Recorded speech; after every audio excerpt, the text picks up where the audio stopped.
This week, episode 308 of Stogie Geeks, we have the opportunity to interview Lincoln Salazar, publisher for Cigars and Spirits Magazine. Cigar and Spirits Magazine is an award-winning publication. The magazine is a respected industry leader, and it's the second largest distributed magazine in its category, ranking in the top 20 in the luxury and lifestyle magazine sales. The publication features celebrity interviews, lifestyle, fashion, travel, cuisine coverage. Cigar and Spirits Magazine is a top choice for the ultimate lifestyle for connoisseurs who enjoy learning about the history and developing trends in the world of cigars and spirits. And in our second segment, Drew and I talk Sticks of the Week. You can follow along, StogieGeeks.com/308. Stogie Geeks, episode 308 starts right now.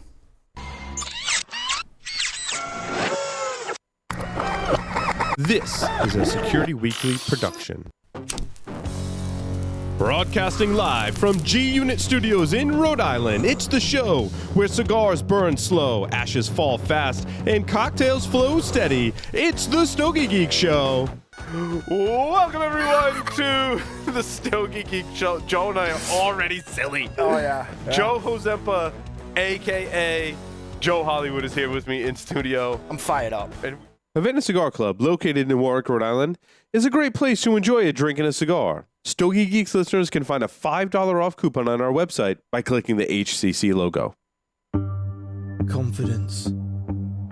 Confidence isn't walking into a room with your nose in the air, thinking you're better than anyone else. It's walking into a room and not having to compare yourself to anyone in the first place.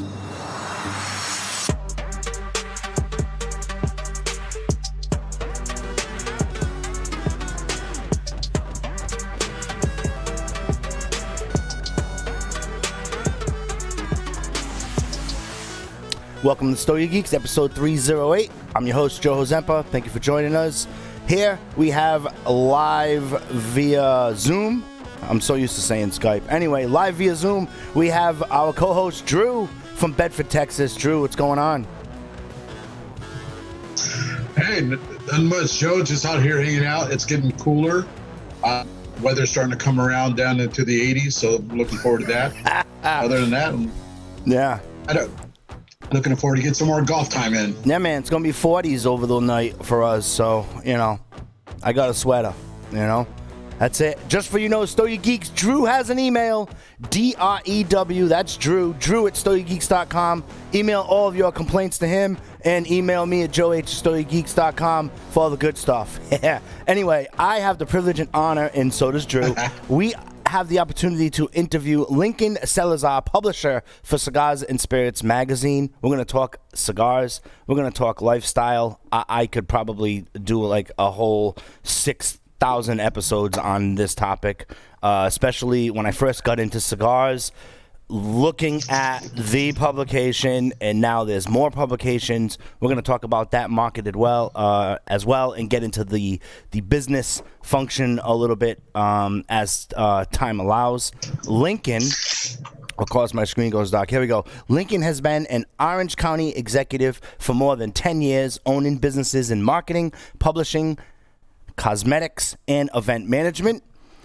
Lincoln was nominated for Entrepreneur of the Year alongside CEO of Vizio, and has been the CEO centerfold for the Orange County Metro.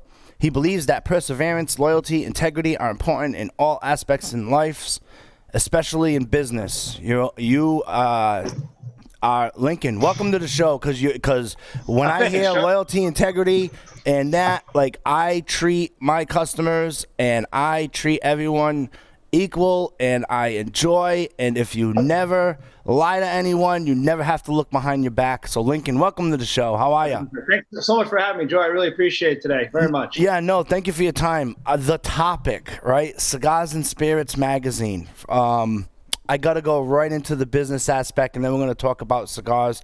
Absolutely. What's it like to compete in that space? Because you have a couple of obstacles when it comes for a business. For example, it's a magazine.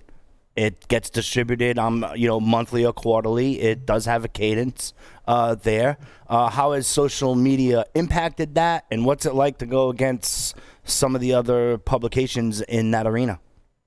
It's so interesting because it's funny because when we go to like cigar events or the IPCPR, we go to different cigar conventions or industry things, we tend to, a lot of times people say, yeah, you're in the cigar business. I mean, we are in the cigar business, and we are in the business of promoting cigars, speaking about cigars, writing about cigars. But traditionally, if we were to categorize us, we're actually in the publishing business.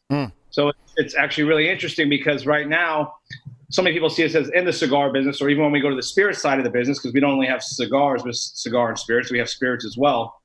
But we also, we're more in the publishing side of the business. So, and it's interesting because we've been very blessed, knock on wood, as over the last 10, 15 years, most print is starting to go away. You see a lot of the big magazines, the magazines are getting smaller.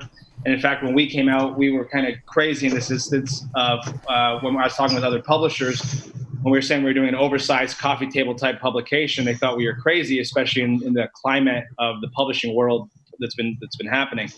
So we went oversized, and and part of that is because the people that are reading Cigar and Spirits Magazine there's a certain code, I believe, between people with cigars and spirits, especially with cigars. When we came up with the concept for Cigar and Spirits, we always said, and my biggest thing was, I love cigars. I'm passionate about them. I love spirits. I love sampling and trying different spirits from all over the world. But more importantly, what I love more importantly is the camaraderie that we actually share over a cigar and a spirit. Mm-hmm. It's time that you take for an hour to an hour and a half or two to be able to sit with someone you love, or even sit with yourself and be able to really take in meditation time and then kind of think and reflect on life, whether it be with yourself or with someone that you're sharing time with. And, cigars are meant to be shared with people. It's so beautiful in this industry how you see so many people passing different cigars. But we've been very blessed in this climate in the publishing world to actually end up in the top 20% sold of luxury and lifestyle nationwide. And that includes such as Robb Report, includes watch magazines, travel publications are in luxury as well. And we've been absolutely blessed to be in that top 20% and still thriving. Mm-hmm. But when it comes down to it, we are in publishing, and our job is to give out great content to the consumers as well as to the industry. And, we try and not be so biased with anyone that we do either write about, or we try to never, even if there's a brand that we've tried that we just say it's not good, we'll usually make a phone call to them first and say, it's not our palate maybe for our panel or for the people of Cigar and Spirits. And a lot of times they'll send us a different blend, and it will be a big hit.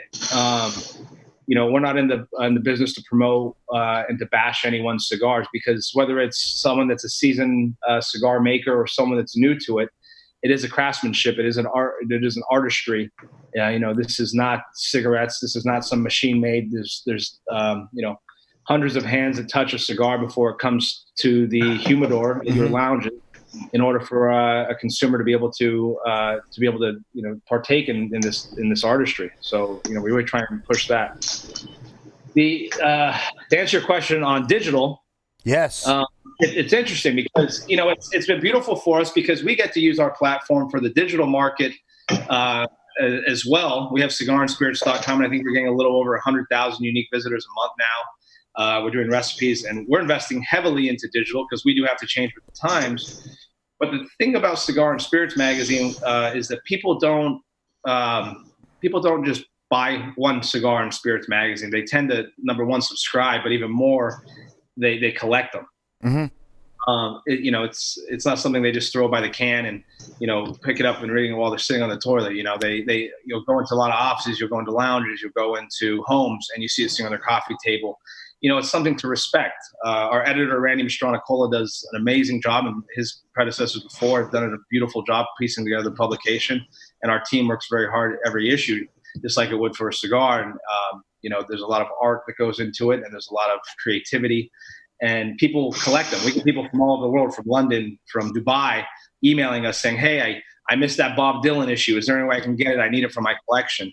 So even though we're competing in the digital market, and we're investing in the digital market, we see the big opportunity for digital. The only barriers we're seeing is with these social media, I'd say idiots that are not allowing us to be able to, including the cigar companies, to be able to promote premium tobacco, premium cigars through social media, which has been a barrier, but we've seemed to be okay in getting around it.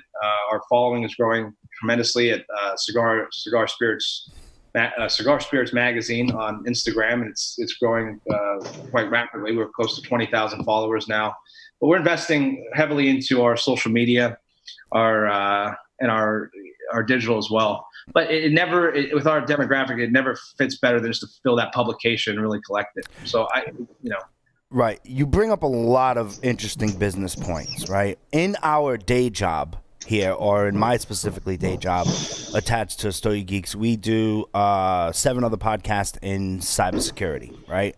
And the good news is that, 74% of business owners are disappointed with Facebook. I'm just using that platform.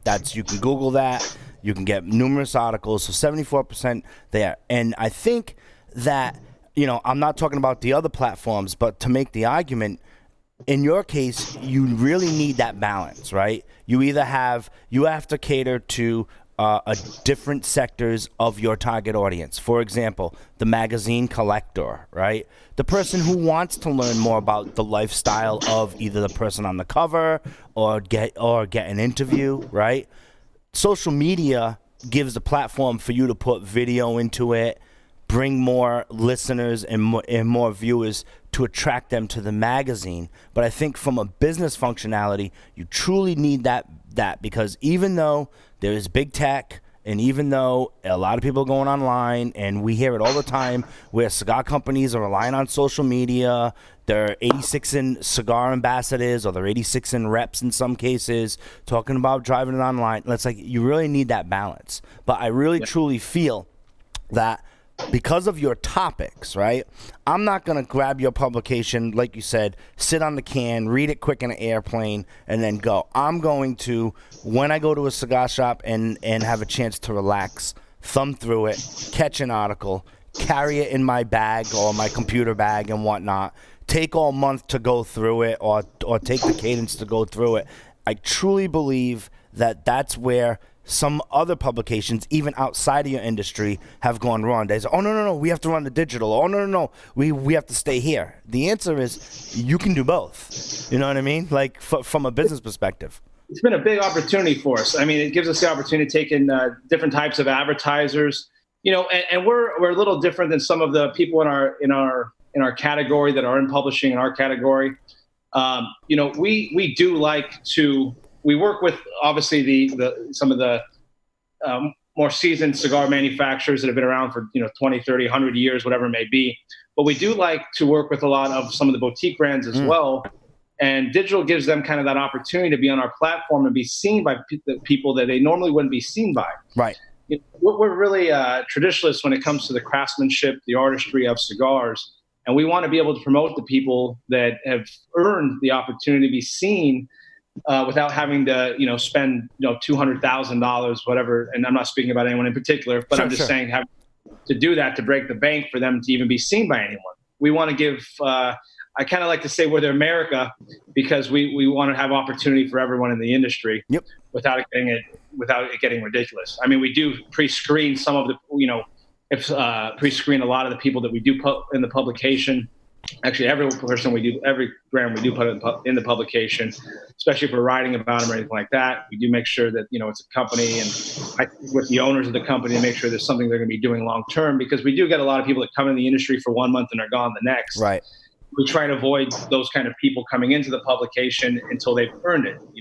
I believe in hard work. I started with nothing but $800 in my pocket in the back of a hair salon with 6 people sitting back to back with nothing but notepads and pens and cell phones to make sales calls. So I really appreciate the entrepreneurs that are working hard to, that are putting the blood, the sweat, the tears, and understand what it is to actually climb. Yeah, you actually need to give them that opportunity, and you're allowing for them to have the opportunity for sure. We have a methodology here on Security Weekly for that. We have newer security companies that are teams of 8. And then there are some enterprise level that are teams of 4, 5, 6, 10, 15, 20,000 employees, right? So we have different programs to fit with their budget and time constraints and all that. That's what America's built on. I mean, that's what we're all about in this country, is being able to promote the small businesses to grow to be bigger businesses, and to create, put meals on, put food on the plate for their families, their employees.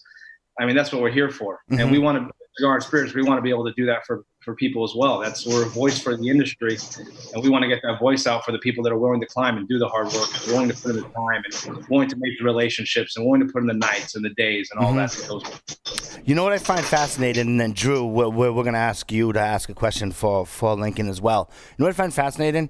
I deal with here at Stogie Geeks with the cigar minutia, storm, industry, whatever the cigar pot, right? Where you have companies coming in and out. Some are great. You have classic facings. You have the boutiques. You have different companies coming in and out. One of my sticks of the week this week, I just found out that like it was an old company and it merged into another company, and it's kind of got the same name. And I'm just like, whatever, right? We have that in the cigar industry.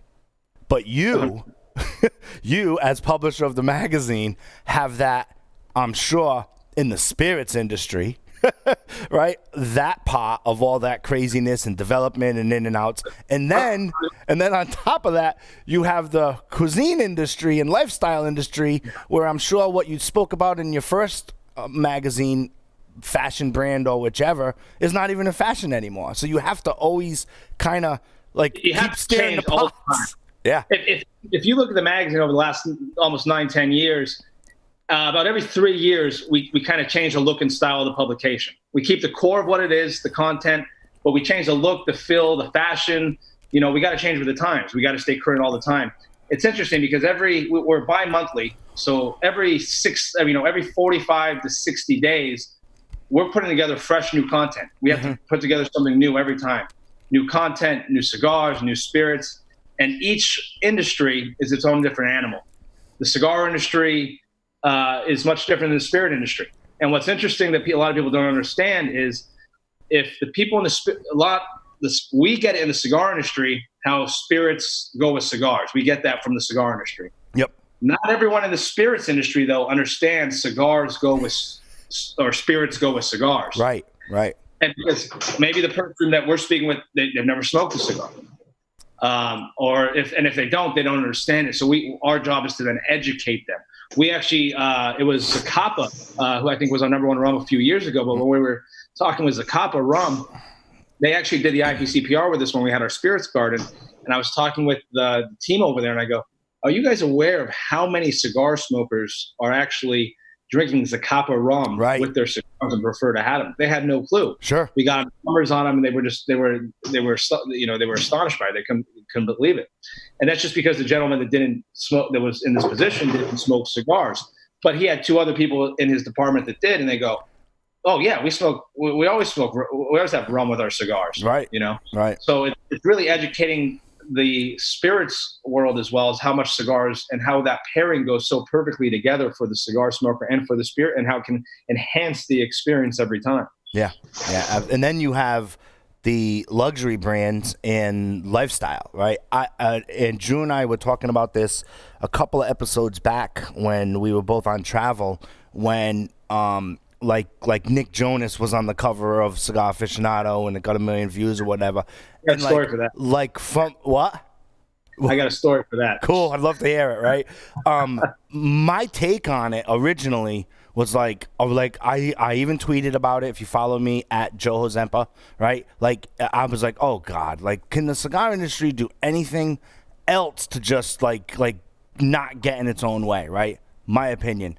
Then I started to think about it. I was on vacation. I had some time to think about it. I was talking to Drew, and I'm like, Nick Jonas, I associate him with boy band. He's solo. He's going on his thing. I'm not a fan of the music. However, I'm really interested in like what the hell he smokes. So like the point is, when you interview a celebrity, right? I want to know, like, what brands are they into? You know what I mean? Like, as a Stogie geek, you know, I'm not really like, I don't care what shirt they're wearing and stuff like that. I really care, like, you know, what are they drinking, what are they smoking, and what are they doing in their spare time? You know what I mean? Because I'm having a great time in my spare time, and I'm sure with their money they're having a hell of a time with their spare time. And I love the aspect that those articles bring. You know. Yeah, you know, and it's so great when we do have the celebrities that, you know, are Stogie geeks and just love cigars. And, you know, Nick Jonas, we do know because we were working with Nick Jonas for about a year. Before Aficionado. I don't want to say before Aficionado, but in the same meantime. Sure. But he's a heavy cigar smoker. Right. I don't say heavy, but he does love cigars. Right. And he's a younger generation, and we're trying to target more of a younger generation as well, you know, of adults to understand this community that we have. And I think it was great, and cheers to Aficionado for having, you know, Jonas on the cover with a younger thing. I think it was great for them to get out of their element too. Yes. Yep. I think they needed something a little fresh like that. So I think that's been great. You know, we had G-Eazy, who's, when it was first brought to us, I didn't really know, just because our younger people that worked at our company knew exactly who he was. Yep. And the other thing with our covers too is a lot of times we'll have just spirits people. We are cigar and spirits. We're not just cigar, and we're not just spirits, but we are lifestyle too. And we try and get as many cigar people as possible. But we also have the spirit side where, you know, they'll maybe have a cigar here or there, but we want to promote the spirits as well too. So we'll get a lot of people going, oh, do they even smoke cigars? Well, we're cigar and spirits, not just cigars. Right. Sure. Did you ever interview George Clooney? I did a promo in my Cigar Club radio days with George Clooney's tequila. So before my repertoire here at Stogie Geeks, I was on Cigar Club radio here in the Providence Metro, and his tequila, Casamigos, I believe it is called, right? Yeah, Casamigos, and we did a whole promotion with the radio station and stuff like that. $1 billion too. Right, excuse me? Sold for about $1 billion. Really? I should ask for more money for the promo. Is that? They have it. They could come up with it. Sure. Yeah, absolutely. Drew, do you have a question? No, I was just gonna ask Lincoln about the. Yeah. Okay. No, I was just gonna ask Lincoln about the Forbes Council. You know how that came about. How was that experience for him? A friend of mine that's also an entrepreneur was talking about the Forbes Council, and you're talking about the Forbes Council, right? Yes. Yeah, it's a community of entrepreneurs. Another friend of mine recommended or was speaking to me about it that was part of the council, who's a pretty heavy hitter here in Orange County, and was speaking to me about it. He said, you should really, he introduced me to a few people over there at Forbes and said, you should really join this council. It's a community, and some of the qualifications that you have to have a certain amount of experience, and your businesses have to be doing a certain amount of money, and I think it's around 10 mil or something like that. I don't really know off the top of my head, but and then you have to do an application. Then they takes about a couple of weeks. They review it, and then they pick a certain amount a year that they I guess they put on the council. I haven't been able to get too involved yet. I'm going to be writing an article for Forbes.com here pretty soon on entrepreneurship. I've just been traveling, so I haven't really had an opportunity to get too ingrained in it. So I can't really say too much of what I'm going to be doing or how much involved I'll be able to be. But, it was an honor to be able to be honored by the Forbes Council to be part of something like that. You know, it's a big step in my career. Anytime you can get any kind of acknowledgement, really is a beautiful thing. Not that I need it anyway, but it does, I've been an entrepreneur since I was 18 years old. I've never worked for another person. I don't even have a resume. So if, Cigar and Spirits has to work, I'll probably be on the streets. But I've been very blessed. So, it's nice to get those acknowledgments, and it's a blessing. That's awesome. Yeah. That's awesome. Cool. Yeah.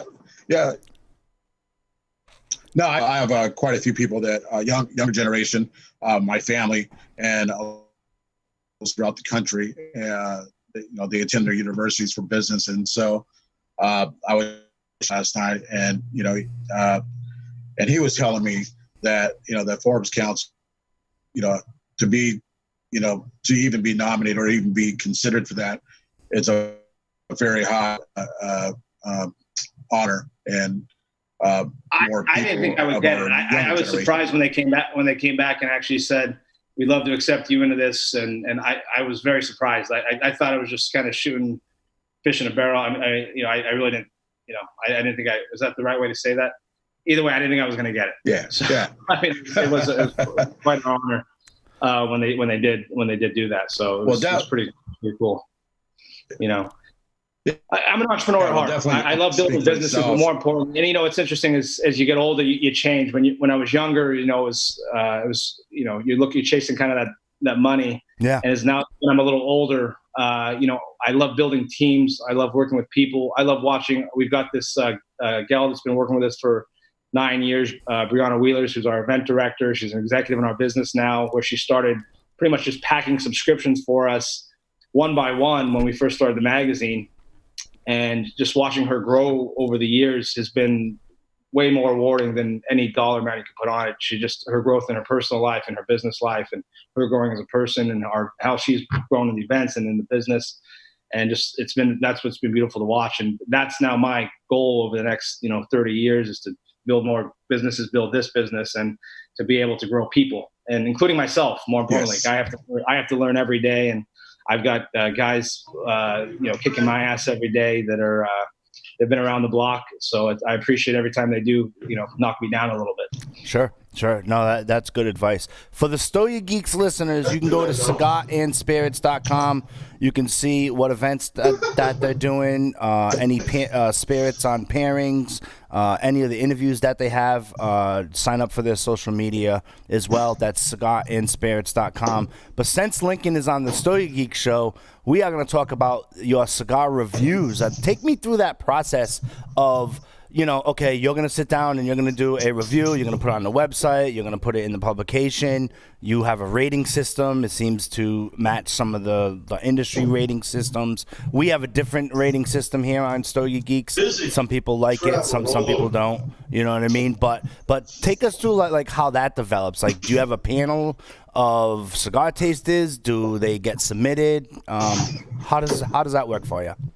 I like to say that we have one of the most intricate panels in the industry, and the reason being is that we have 10 people that we change out every year. Okay. We do change the panel out every year, and they're required to have over 100 years combined experience. Number one, with cigar smoking. There's a form that they have to fill out that we do kind of put our own scientific process behind it based off their palates. How many people do we want that want bold, strong cigar that, they like to smoke bold, strong cigars? How many like to smoke light cigars? How many like medium bodied? And we try and balance that throughout the panel. Then the cigars are then sent and they're blind rated. There's no labels on, there's no logos. They don't know who they're rating. They don't know where they're coming from.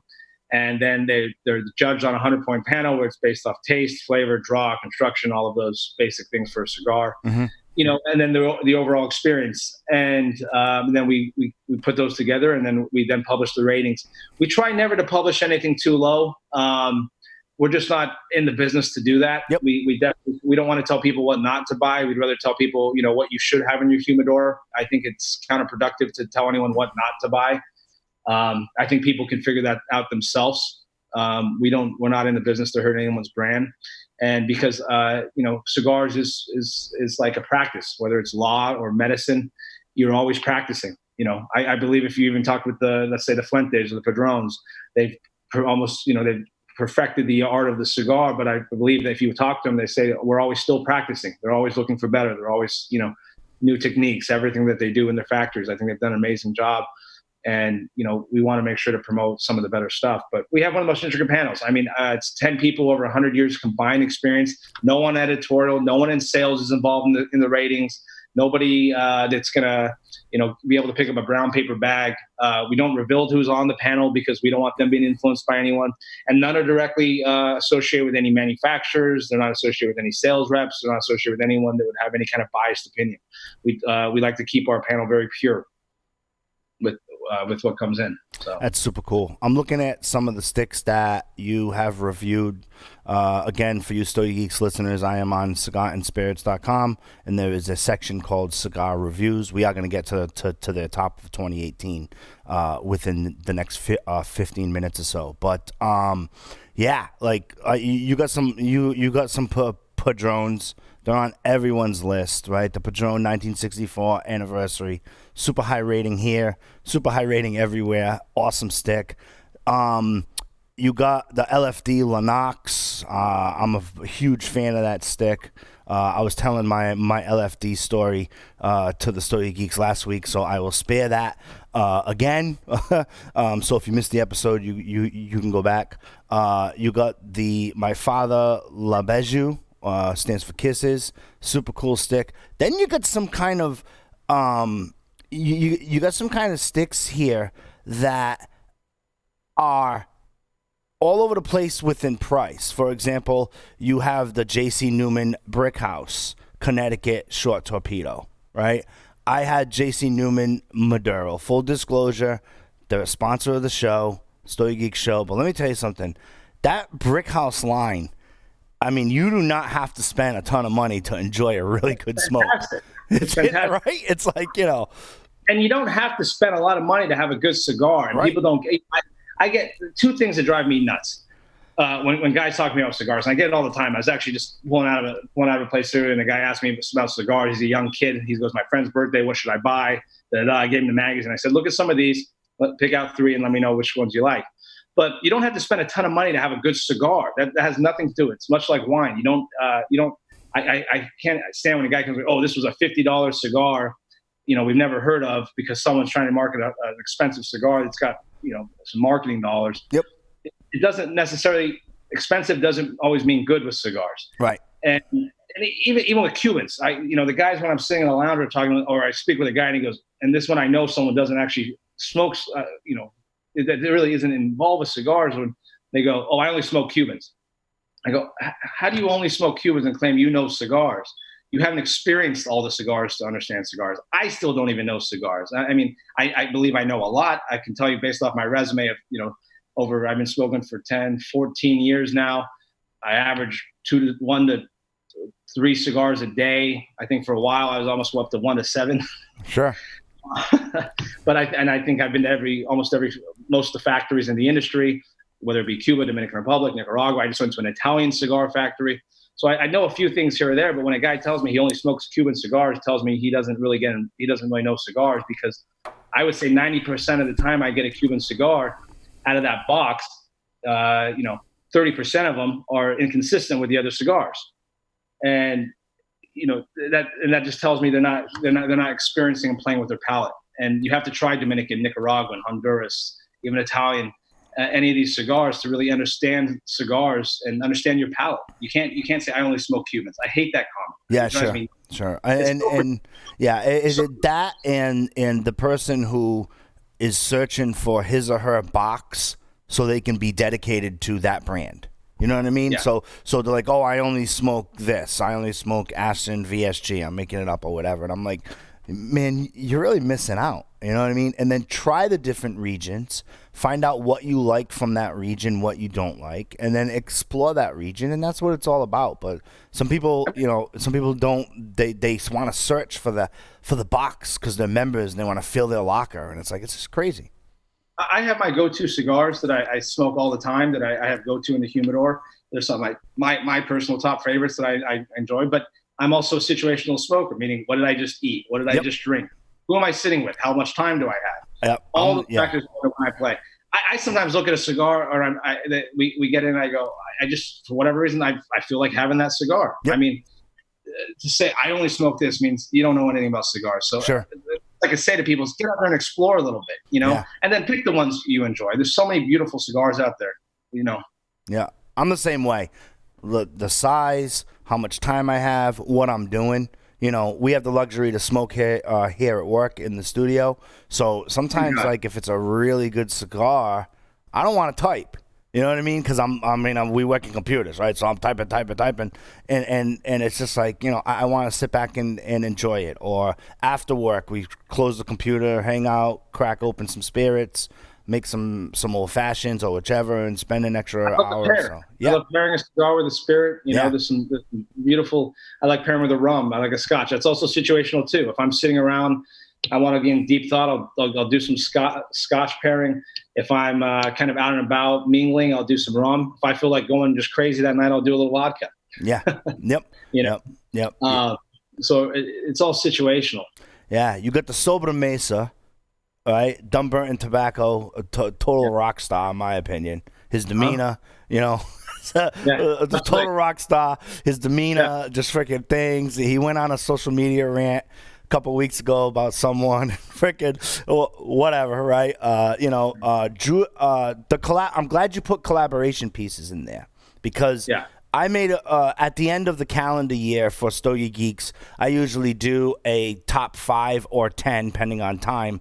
One year it was 10 because I had more time because I was only here for Stogie Geeks. Now that I'm here for Stogie Geeks and Security Weekly, I did top 5, like my top 5 brands to watch for next calendar year. You know what I mean? What I'm looking forward to seeing for IPCPR. Drew will have his list at the end of the year there. I thought in 2018, we would see more collaboration pieces. Now, it's coming now this year. You know, there are a lot more collaboration pieces, but you have the Drew Estate and Caldwell All Out Kings. That is a awesome smoke. You gave that a 90 rating.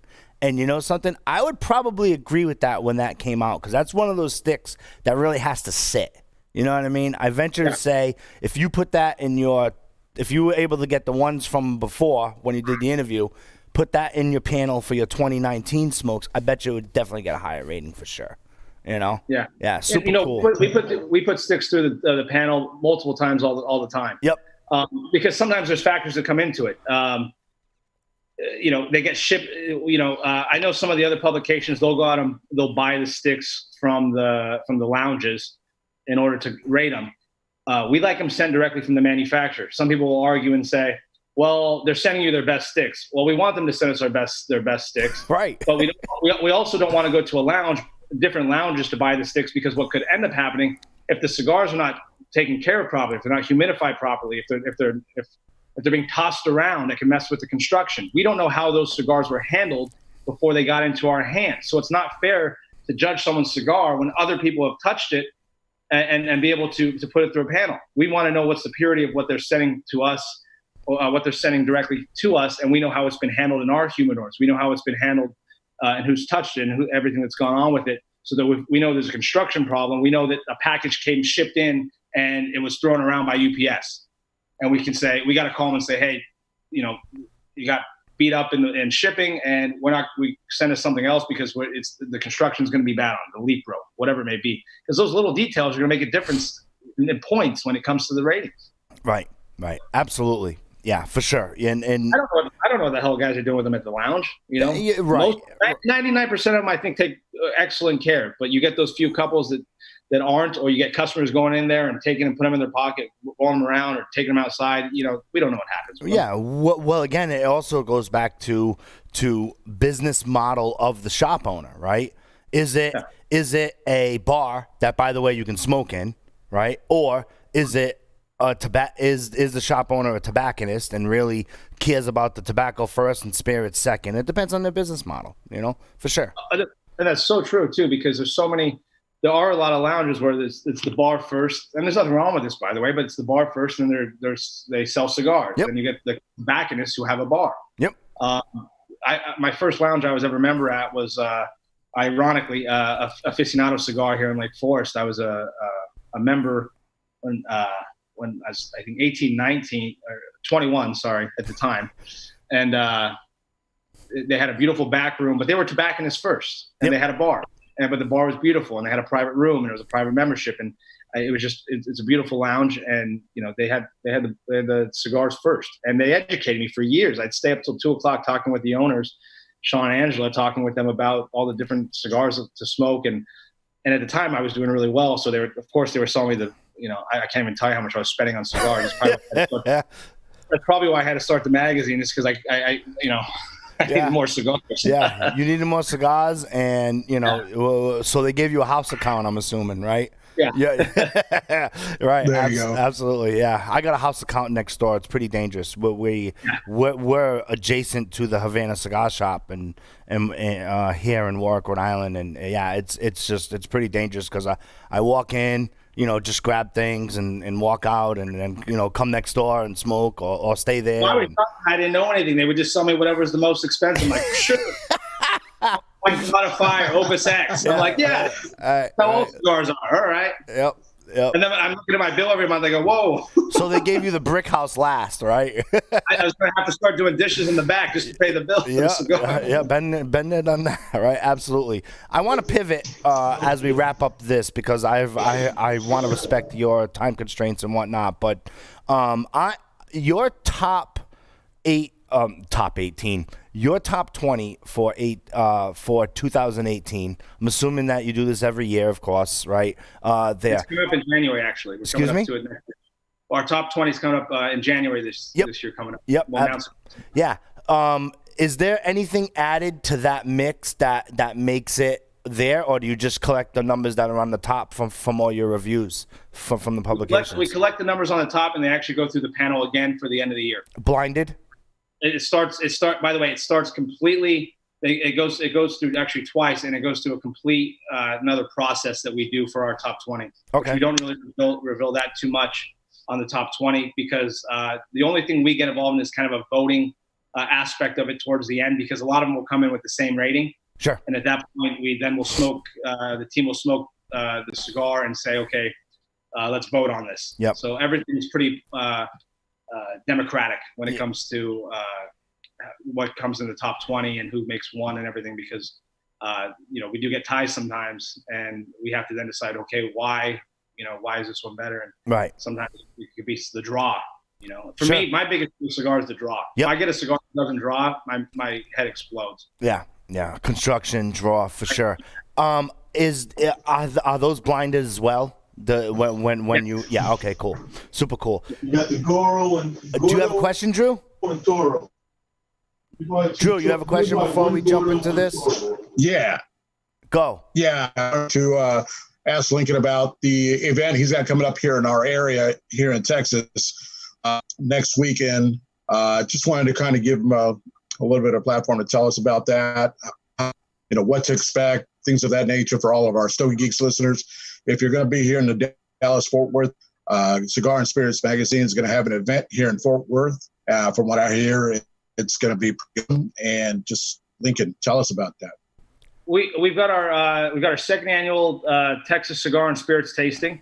We do an event here in Newport Beach. It's probably one of the bigger ones on the West Coast. It's a little over 1,000 people. We've had it for 9 years. We're going our 10th year. This next 2020 will be in June, on June 6th at the Hyatt in Newport Beach.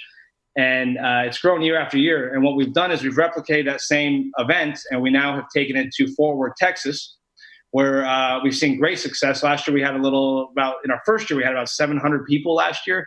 McAuliffe Cigars is one of our big sponsors for that as well. They're in the Fort Worth area. Basically, you get to go around and you get to take home over $300 worth of some of the best cigars in the world, as well as sample some of the best spirits in the world. Over some bottles are $1,000 bottles that you get the opportunity to sample as well. The event business is by far my favorite part of this business, and the reason being is it gets, like we were kind of talking about digital, and then we talked about print. The event business really gives everyone the opportunity to come and live the lifestyle for a night and understand what Cigar and Spirits is really about. The cigars, the spirits, the lifestyle, and the camaraderie that we all get to share together in our industry. And in 9 years, knock on wood, and there's a lot of spirits being sampled, and you get an opportunity, to feel pretty good. And we're very responsible in the way we do it. And so other people that come, and we thank them for that. But we've never had an issue. We've never had a problem. Everyone is meeting new friends. They're making new business contacts. They're making, lifelong friends. I've had people come, I'm coming with a whole new group this year that I've been coming with for the last 5 years. And that's what the events really get the opportunity to do, is to create that interactive experience. And, the team we've had from the past to today have really built that. I've been very blessed to have such amazing people that have worked with me that have just built this. Brianna Willer's done an amazing job building these events over the years and creating that, that warm experience when you come. There's no you get guys that are CEOs of Fortune 500 companies that we have here in Orange County coming, all the way down to guys that are just blue collar guys, and just coming to have a good time. And, they don't get to do that all the time. And it's really beautiful to see everyone mingling like that. And there's no colors, there's no politics, there's none of that at our events. And we have contortionists, snake dancers, guys on stilts, juggling cigars, juggling everything, we're drinking and smoking. It's pretty amazing. And that's in the Newport one, and we're going to start including that in Texas probably in the next couple of years with more entertainment like that. This year we've got a country band that's going to be playing as well. We got barbecue food. We got, we want to provide just everyone a beautiful experience to share in what we love. And this year for Texas, we're donating a big portion of the proceeds to the Cigar Rights of America.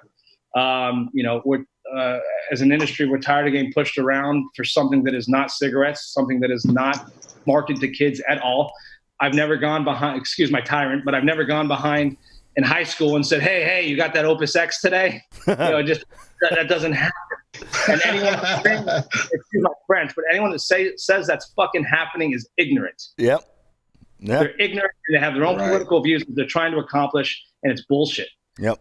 When we know, and every cigar smoker knows, in this industry, and anyone that has ever smoked a cigar knows what it's about, knows the camaraderie, and everything that's put in these cigars is natural. It's from the tobacco fields, and millions of lives are affected by this. Mm-hmm. So it's just crazy and bullshit what they're doing over here. And we want to donate we're donating a portion of our proceeds to the CRA for the Texas one, and we're doing a golf event in November too, where every other hole you get to go have cigars, spirits too. We're going to start teaming up with organizations for that as well. Right. Well, you probably know the people for Cigar Rights America and the people who make decisions there. I think, and my message to them is very clear, and I've been saying this on both Cigar Club Radio since 2014, all the way up through Stogie Geeks, current date. Premium cigars, they make the argument of the 18-year-old. The 18-year-old doesn't go there. I totally agree with that argument. But what I really think the element that they're missing from a business standpoint is premium cigars needs to be out of OTB when it comes to government. They which is other tobacco products for you newer stuff. They need to have their own category, like cigarettes, like vape, like premium cigars, and then from there move forward with whatever ridiculous legislation that you want to have. I agree with you 110%. But they're in an uphill battle, yeah. And it's the thing is, and here's the thing though too, the CRA works very hard. Glenn Loop over there, Rocky I know is working hard. Everyone over there is working so hard to protect this industry, and what it really is going to come down to too is really us guys like Stogie Geeks, Cigars and Spirits, aficionado, snob, whoever else it may be, that any kind of media outlet in this to be able to be talking about it, letting the consumers know, because a lot of consumers, they're not joining us in this because they think, they'll take care of it, it'll be fine, it's not going to happen. But it's a very real thing. And more importantly, as Americans, it's taking away our rights that we have and our freedoms that we have of choice. So we'll do what we want to do with our bodies, our lives, our mind, whatever it may be. And that's the bigger picture here. You take away one thing like that, they're going to start taking away everything. Yeah, absolutely. They really need to come up with whatever they're doing and get that separate category, because I think if you fight for your separate category, like, it drives me nuts, right? Like, whenever someone has a chance, Rocky's been on the news. Rocky, went down there. I believe in 2017 here on Stogie Geeks, we did if we could have someone go in front of the new elected president, right? So this is when Obama administration was out, the Trump administration was coming in. Are my dates off? Oh, it's the year before that, right? Yeah. Thank you, Johnny. Right, 2016. I have a 1-year-old, so like I lost a year somewhere, right? So congratulations. Oh, thank you, right? So and we did a piece here on Stogie Geeks. Who would we send to represent, to make the plea in front of the current administration? And all the different Stogie Geeks, we had a panel of 4 or 5 of us at the time that actually, gave their thoughts, and we all had different thoughts and stuff like that. And, I think that, they always do the plea like, oh, well, it's going to affect the workers and it's going to affect the workers. But, some of them are sitting on some of the classic facings. You're sitting on $1 million business, right? Government doesn't want to hear that because they know what you make because they're taxing you and you're crying poverty for the workers. They don't want to. You got to fight to separate the category. I mean, that you got. I agree. I think it does need to be to do that. Yeah. But as a consumers and anyone that's involved with cigars, as the consumers, we need to get the message out. They need to know it's real. They need to be aware of it. They got to join the CRA, the IPCPR, anything that is helping to fight this fight. They need to be part of. Yep. And including us, we have a responsibility as an industry, being in our industry, to protect it as well. Yep, absolutely. Drew, do you have a final question? Yeah. No, I mean, I was just pretty much, like I said, I want to give a platform about next week's event. Matter of fact, I got an email out to John Cornyn's staff, to see when can attend this event with us. He's our senator here in Texas. And he's along with Rubio and all the others down there I love for the cigar industry. Yeah, absolutely. So yeah. I mean, that's the best course of action. If you can get their ear, that's the way that you have to go. Because the other way is just is just kind of like pissing into the wind, in my opinion. You know what I mean? Because I've been having the same argument when I had the cigar show. I'm making the same argument, talking about this for 5 years. And the funny thing is, in October of 2014, I gotta find the audio clip when I was on radio. I was interviewing one of my sponsors. It was Mike Bellady from MLB Cigar Ventures, and I says, by the time this FDA thing goes through, it's gonna be 2020. By the time we even know what direction. I said that like 6 years ago, and you know something? I'm not far off. Like it's probably gonna be 2022. I was like, this is crazy. I've been saying that all along. I love your top 20. Your number 2, Don Carlos, Eye of the Shark, super cool. Surprised, my only comment, surprised that number 17, the Tatuaje Petite Black Lancero, Gut 17. That is a phenomenal stick. I have nothing to do with that. But hey, what are you going to do? You can't win them all. You can't win them all. Yeah, for sure. Lincoln, if something comes up that you want us to post out on social media or whatever, have your PR send Drew or myself an email and we'll get it out on our end. Please keep in touch with the show. And just so you know, for the top 22, we do have our each issue. I think we're the only people that do this. We do our top 20 larger cigars, and we do our top 20 boutique as well. We started that about 3-4 years ago too. I'm actually going to talk about that in our next segment, where like the boutiques. Like I love classic facings. Don't get me wrong, right? Love classic facings. Love the industry, but I love the creativity.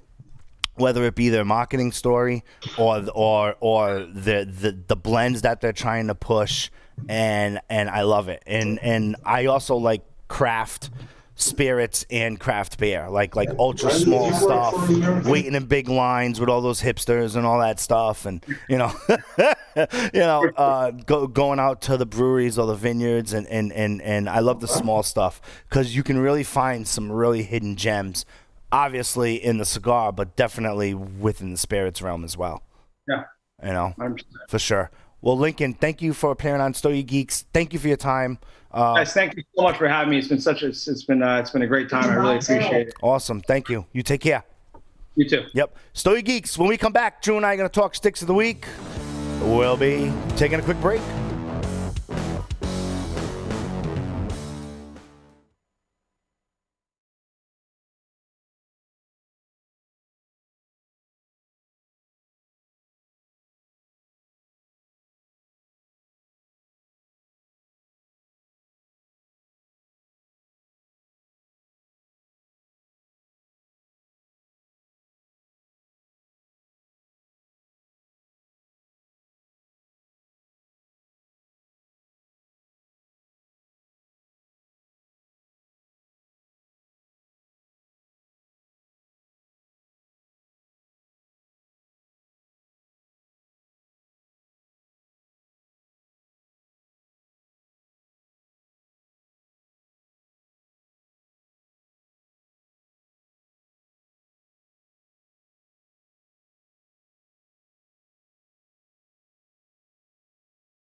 What's up, Stogie Geeks listeners? Joe Zemper here, a.k.a. Joe Hollywood, a.k.a. the Italian Stallion, telling you about a little giveaway that we have going on.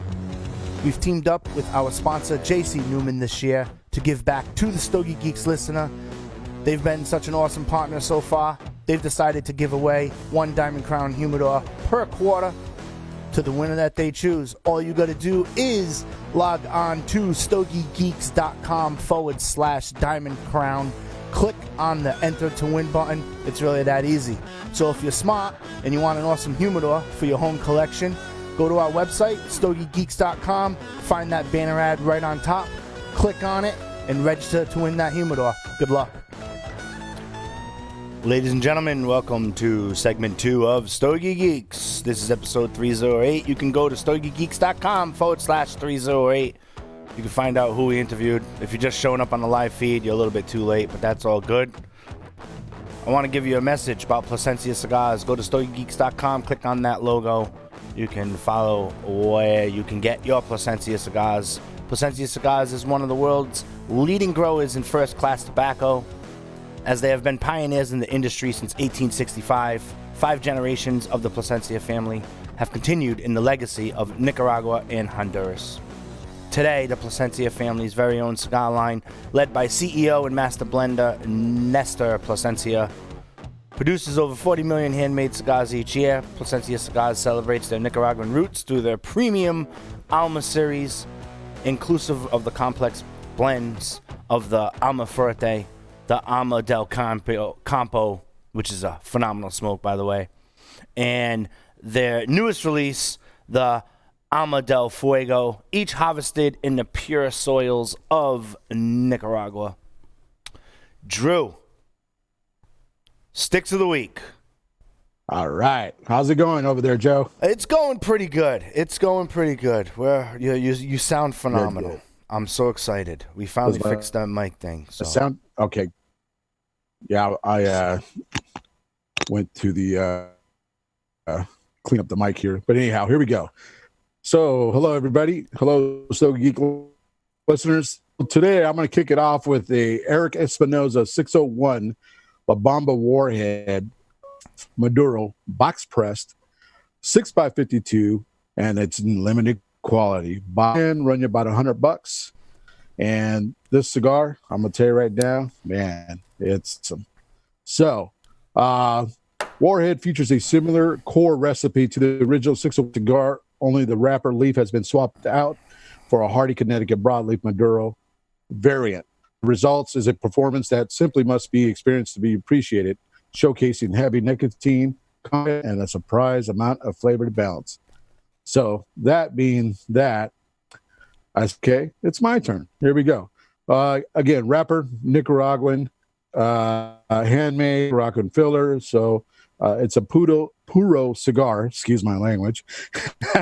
Binder, Nicaraguan, factory, La Zona factory in Estel, Nicaragua. The history on this, the Warhead series started back in 2013. It was a 6.5x54 back then, and then Warhead 2 in 2014, 2003 in 2016, and then it skipped a year, and then it went down to the 2018 Warhead 4, and then 6x48, and then now we have the present 2019 version of the Warhead. So lit the cigar, looked at it. I mean, this everything about it. So let me just talk about the cigar. First, get it. I mean, it's just really nice and boxed, very nice and tight. Just everything about it, the presence, the bands, just a beautiful cigar. I mean, very nice, ripe red looking cigar.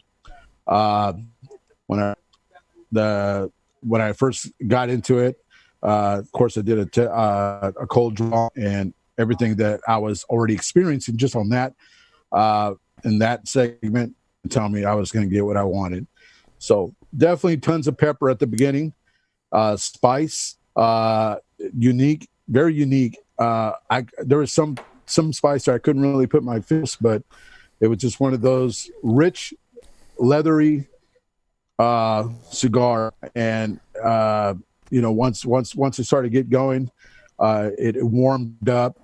Hell, you definitely get that spice and pepper coming through, and you really appreciate the aroma as you're going through this phase, and in your cigar smoking experience. From there, in the second third of the cigar, started to notice a little bit of espresso, and again, the heatiness of the aromas just really come through in the spice. And man, this cigar for me was just one of those ones where I definitely want to have a box. So my rating on this cigar is going to be a box worth. As I said, they only come in a box of 10. They're very limited. So yeah, if you're going to grab one of these, so you might as well grab a box, as you know, and just stick it in the humidor, age, let it go through its process, and I'll guarantee you it's going to get awesome as the time goes through. So Espinosa 601 La Bamba Warhead 5. It's showcased in a fan favorite size 6x52 box press Toro format. These weapons of mass destruction are inbound with all new foot band design, signifying 10-year release, and finished with the cigar's signature bomb fuse cap. Boom. There it is. Boom. Boom. No pun intended. That cigar is the bomb. It is the bomb. Have you? Yeah. Have you? Yeah. If I were to just sum up what you said, super leather towards the end, high nicotine content. Don't overdrink with it because it will kick your butt. Make sure you eat with it. Make sure you've had you're not smoking that on an empty stomach. And super cool pepper on the retro hail. I do because it's available in box of 10 and the price is right. I'd agree with that rating for sure. Awesome. Easy peasy. All right. What you got? I had the Rockefeller Vintage Nicaraguan Maduro Churchill. I will repeat that. Rockefeller Vintage Nicaraguan Maduro Churchill. This is a Mexican San Andreas Maduro wrapper. Binder is Ecuadorian. Filler is from Nicaragua. It's available in the Robusto Toro, the BP Toro, the Toro Gordo, the Torpedo, and the Churchill. I had the Churchill 7x48. I had the Robusto 5x52, and I also had the Toro 6x52. I totally pepper retro hail, little bit of citrus to start. You get that woody citrus kind of kick off over there, and then from then, I did a bullet cut with this stick. Let me make sure. Yeah, I checked my notes. I did a bullet cut with this stick, and I find if you're able to do a bullet cut, you really can get that leather component or that tar build up towards the end. If it leaves me wanting more, which this did, I really get that strong leather that kind of stays on your palate and whatnot. I did give it a box split, for sure. There are other cigars from that line, the Rockefeller cigars, that I like a little bit better. However, I did give it a box split. I would definitely shovel through 10 of these in the course of a year. There's no question. Oh yeah. And I wish that they had more presence here in Rhode Island. But they are available next door, so I have access to them, so yay. There you go. Makes my life easier. Makes my life easier for sure. What's your next one? That's nice when you. So my next one is going to be the CAO Amazon Basin Orleana. It's a 6.2. It's a limited edition.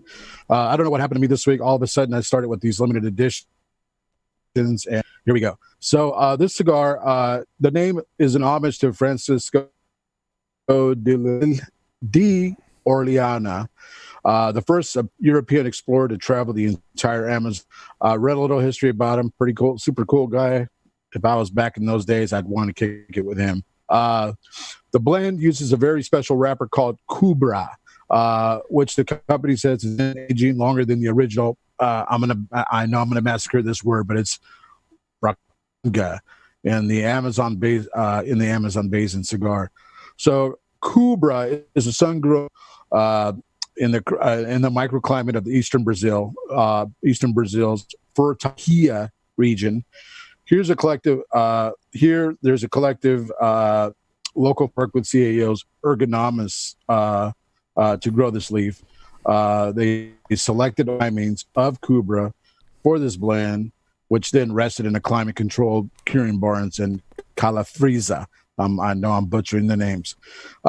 This cigar, it has a Habano flavor with the libidas, and it pairs very well with other tobaccos, which is why I think Rick Rodriguez, when he said in one of his other statements he made, was when he found Cubra, he knew he wanted to blend with some other tobaccos from the previous Amazon release. So hands down, this wrapper is one of the best, in his opinion, ever used in the blending. So here I am with this cigar, and I don't know if anybody has seen this. I should have brought one with me. It has a rope wrapped around it. Just through this rope, it looks pretty interesting. I looked at it. The presentation was beautiful. You could tell the work of the leaves. Everything was rolled very nicely, tight, and just the wrapper itself, the color, kind of a reddish, almost a reddish, like a coffee bean, a little bit on the dark side. I mean, tannish to it, but yeah, very nice cigar.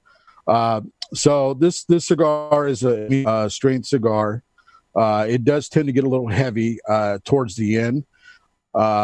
Interesting, but nonetheless, it definitely came through for me. So medium flavor. The taste like was spice, dark fruit, a lot of leather. Then it transitioned into a little bit of oak earth, a little earthiness there. Leathers and the peppery spice kind of marry together. And then you get a little sweetness. You get a surprise, like, wow, what is that? And that surprise either, for me, it was a mix of dried fruit. And what I mean by dried fruit, like if you had something like a dried apricot, just that little hint there. Also molasses. There was a little bit of molasses in it. It did taste. I was thinking it was honey, but then once I went in for another for that, I could taste the molasses there. Like I said, towards the end, the leather came through kind of heavy, which to me led it to be more heavier. Toasted nuts, definitely you get that in the end. And man, this was quite a bit of a. As I was smoking the cigar and the rope was burning, I was like, oh yes, me and Francisco are on this trip and we're going down the Amazon River. I gave this cigar a Stogie Geek rating of, I'm going to fight Chuck Norris for it and I'm going to win. There you go. And then I woke up, but no, I won. Nice. This cigar, I definitely would fight Chuck Norris for it. And you won't be disappointed in CAO's version of the Amazon Bay cigar. Yeah. And also, so this stick, I mean, just to let you know, $10. Yes. Comes in a box of 20. That's where I was going. So Yep. Yeah, for a box of 20, you could buy a box, but for me, this cigar, I definitely I'd still fight Chuck Norris for it. Now, I was going to mention the price, and you did. Did you make the rookie move of trying to take off the rope? No. I hate bands on my cigars, right? At first, I'm like, I light it, get it going, make sure it's cool, take a couple band comes off. I made the mistake of trying to, peel off the thing, and I screwed it up. And then because it's got that, I believe that pectin glue it's attached. The pectin glue that holds it. And I was going you got the visual, right? I'm trying to patch it up and whatnot, and I'm like, shit. I'm really screwing this cigar up. And this cigar is super awesome. So I threw it out. Yeah. Grabbed another one. my ADD was kicking in. It was driving me nuts with the rope. I'm not gonna lie. Yeah. But it is a super cool stick. It is an awesome stick, and the price point's awesome. You know. Yeah, you can't beat that. Yeah, Nomi was telling me when he gave it to me, he's like, take the rope off. He goes, I can't tell you how many customers have come back in and wanted me to exchange. I'm like, oh yeah, I mean that's part of the smoking of the cigar. You got to light it, and they're burn. You know, is it going to burn even? A couple of times my burn went a little bit off, came back, it leveled out. Yeah, and so I was like, oh okay, well that's what it's that the putting the rope behind it, and then them thinking, well, it'll come back. It was a forethought, so yeah, it's awesome. Yeah. I'm representing with my CAO hat today. Just FYI, if you're throwing, you're wearing a what? A CAO hat. Oh, whoops, a CAO hat. Oh yeah, I see that. Yeah, and I'm gonna tell you a story about this hat. Right, I was rocking this hat. It was in a public setting, no cigars, and my friend goes, "Why are you wearing a hat that says dog?" I'm like, "What are you talking about?" Right? Because CAO in Portuguese is dog. It's calm. And I was like, oh, I guess you learned something there. So this is my dog hat. You know what I mean? So it's got like, it's super cool. My brother gave me this hat for Christmas like a long time ago. You know what I mean? And my mom, like it. Yeah. And I was called Fidel twice today already. So I guess it's doing its job. You know what I mean? I was awesome. I was called Fidel. Hey, also another point on the stick here is that this CA Orleana is a limited edition, and it comes in one Vitola, and that's 52 Toro. So don't go out there and try to find 6 different sizes for this. Yeah. It only comes in one version. So, well, I went shopping in Paul's Humidor. Right?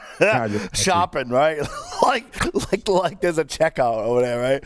I found the Evil Genius Whitechapel Bellicoso. Hold on, I'm waiting for him to come flying in. Oh. It was, what are you doing? Right?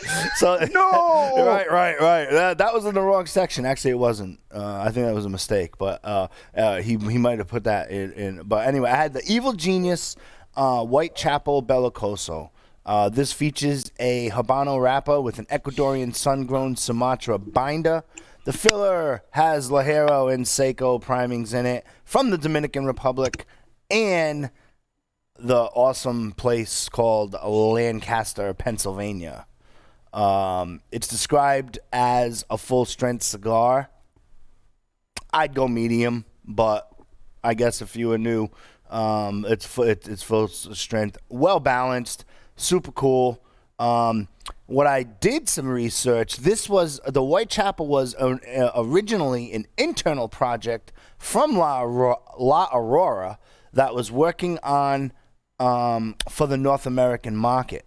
They were looking for a more full-bodied offering at the time that they weren't really traditionally known for, and the blender of Evil Genius Cigars and founder had this offering through the La Aurora factory. It was rolled at the La Aurora factory there. And just so you know, in regards to that, now I guess that company is now called Sensor Genius Cigars as opposed to Evil Genius Cigars.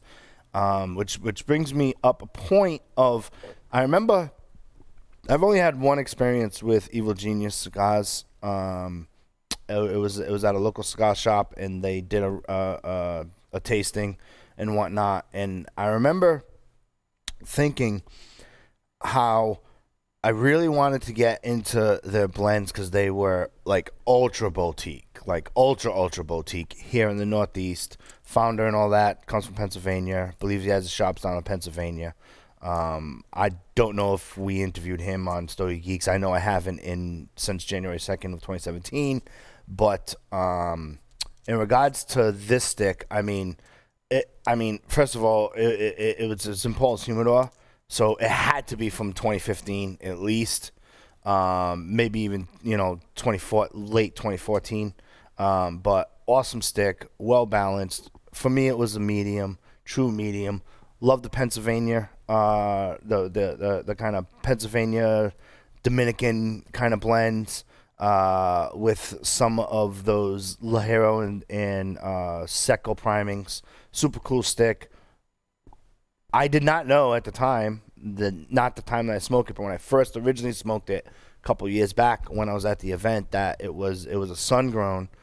Sun-grown certainly wasn't as popular. They were certainly out, but they're not as popular. Or when we have a lot of classic facings going to the sun-grown and sun-grown and stuff like that. So yeah, it's a cool stick. I don't want to send the Stogie Geeks listeners on a wild goose chase for a stick that is probably not available, or if it's available, it might be online there. But if I were to give it a rating, and if it wasn't in production, I would certainly give it a 5-er, just because of the I don't think you're going to be able to find a box factor, but I would give it that 5-er box split for sure. That was the Evil Genius Whitechapel Bellicoso. And I wish that I can't wait to come down to. And I wish that Sorry, like most of those boutiques, I wish they'd put better business models to stick around, because there's some pretty cool smokes for sure. I know when Stogie Geeks first started, pre me coming on, like 2015, 2016, they were getting some super cool interviews. Not that we're not, but they were getting some super cool interviews. Boutiques were coming in, and it was an awesome time to be a cigar consumer for sure. But I kind of wish that they wouldn't be so afraid of that FDA bullshit that's going on. But anyway, go ahead. Most definitely. So when I come down there to G Unit Studios, and I'm assuming this is all humidors somewhere in there, or his several humidors, I'm gonna need a couple of sets. I'm gonna need some dark clothing and shut all the lights down and just let go through that and escape there with some cigars from his humidor. Yeah. Nah, we'll I already did have to do some trading. You know what I mean? He's got some super cool stuff. There you go. He's got some super So my cool next stuff. cigar is the Wise Man Maduro, and it's a 5x50 Robusto day. It does have the words El Uense. Yes. I had to go in there and get the meaning of El Uense and the history of it. But so when I was reading about this particular cigar, it said, if you look closely at the band, you'll see the words El Uense printed in small letters. That's because Wise Man Maduro is an offshoot of the original El Uense, Yep. which closely translates to the wise man, and is named for the four dance of Nicaragua. It is a nod to the culture, but not a name that American smokers can necessarily relate to. For the Maduro version, Melilo, I'm going to put the English name on up front, causing confusion in the humidor, which was a wise move from what everybody else was saying. What's your know about this? Because I have never. This was my first go around with El Uense. Oh, did it have a red label? I'm sorry, a red background on the band or a blue? This would be red. Red. Okay, yeah. Red yeah. label. Yeah, I like the red more than the blue, and I believe I'm like 99% sure that the red came out first. If I get email and I'm wrong, that's Drew at StogieGeeks.com. You can email Drew on that one and complain about me. I will answer. And you can complain about me. By the way, Stogie Geeks, Drew got a email for Stogie Geeks, and he will be posting his reviews on StogieGeeks.com very soon once we go through that methodology there. So that is coming. We're making progress here at Stogie Geeks. And your audio sounds good. Now it's your Wi-Fi, but we're working on that. We're getting through. Don't move. Don't move, because then the camera will take up more bandwidth. I don't know. I don't even know if that's a myth. Anyway, I'm only kidding. But maybe when I brought the gun show out. But what? So to answer your question, you're asking me my experience with that cigar. Is that what you're asking? Yeah. me? Well, actually, yeah. Well, no, I was talking about the El Uense it just yeah, because when I first looked at it, I'm like, oh wow, I got an Aliense. But then when I started behind the band, because you know me, I'm the band man. That's my moniker. That's my nickname. That's what's out. Andrew or Drew the band man Galvan. So because I love the bands. But it said closely at the band, you will see the words Aliense printed in small letters. That's because the Wise Man Maduro of the original Aliense. Yeah. Just Pierce wanted to- phenomenal. The Joe Zempa version, Pierce phenomenal with the Bloody Mary. The red band, the blue band isn't too bad with the Bloody Mary. Super cool pepper component. I'm gonna go with black pepper on this one. Retro Hale's awesome. Construction's awesome. He does a great job for sure. I'd give it a high rating. So, oh yeah, this one right here for me. So again, it was a medium to full body cigar. Again, Nicaraguan filler, Nicaraguan binder. Again, San Andreas wrapper, made by oh my God, I can't believe I'm in trouble today. Enganosura leaf. Factory locations in Nicaragua. I got a cocoa-like earthiness to set the tone at the beginning, and to do some retro because I've been practicing, not practicing, just getting my retro in the cigars early, and then consistently throughout the second portion of it, carried on through the last third of it. But yeah, earthiness sets in. Man, this cigar was had a little saltiness to it, which I like. A little bit of a peanut, I guess, peanut salt, if that's such a thing. A little sweet, a little bit of. I tasted a little bit of graham cracker. There was a little bit of that graham cracker. It does taste, have a sweetness to towards it. the end. That's not, absolutely. And then as you go through, you get this vanilla. I've been on this root beer kick for a while. That month's over with, so I can't drink any more root beer. My wife says.